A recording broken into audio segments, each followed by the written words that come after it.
Hi Tamil உறவுகளுக்கு வணக்கம். தமிழ்நாடு காங்கிரஸ் தலைவராக பெண் எம்பி நியமனம். தமிழ்நாடு காங்கிரஸ் தலைவராக பெண் எம்பி நியமனம் என்ற தலைப்பில் இந்த காணொளியை காண்கிறோம். தமிழ்நாடு காங்கிரஸ் கட்சி தலைவராக இருப்பவர் செல்வ பெருந்தகை. இவர் காங்கிரஸ்காரர் என்று சொல்வதை விட திமுக காரர் என்றே சொல்ல வேண்டும். அந்த அளவுக்கு திமுக உறுப்பினராகவே ஆகிவிட்டார் என்று சொல்லலாம். திமுகவுக்கு ஆதரவாளராக மு.க. ஸ்டாலின் நெஞ்சுக்கு நெருக்கமானவராக இருக்கின்றார். இவரை யாரும் காங்கிரஸ்காரர் என்றே சொல்ல மாட்டார்கள். இவர் ஏற்கனவே 4 கட்சிகளில் இருந்தவர்.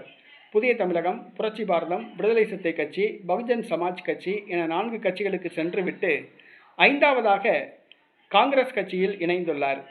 தற்பொழுது இவர் திமுக ஆதரவாக உள்ளார். நடைபெற்று முடிந்த தமிழக சட்டசபை தேர்தலில் திமுகவுடன் காங்கிரஸ் கூட்டணி சேர்ந்ததற்கு செல்வ பெருந்தகை கொடுத்த அழுத்தம்தான் காரணம் என கூறப்படுகிறது.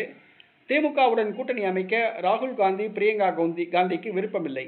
தமிழக வெற்றி கழகத்துடன் கூட்டணி வைக்கத்தான் விருப்பம் தெரிவித்திருந்தனர். இந்த சூழ்நிலையில் தேர்தலுக்கு பிறகு தனது பதவியை ராஜினாமா செய்து விடுவேன் என செல்வ பெருந்தகை கூறியிருந்தார்.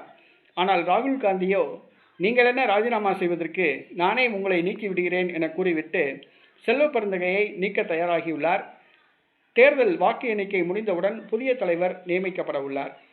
தமிழ்நாட்டை சார்ந்த ஒரு பெண் எம்பி தமிழ்நாடு காங்கிரஸ் தலைவராக நியமிக்கப்பட உள்ளார். அவர் வேறு யாருமல்ல, கரூர் எம்பி ஜோதிமணி தமிழ்நாடு காங்கிரஸ் தலைவராக நியமிக்கப்பட உள்ளார். மேலும் இந்த போட்டியில் கார்த்தி சிதம்பரம், மாணிக்கம் தாகூர் ஆகியோர் உள்ளனர்.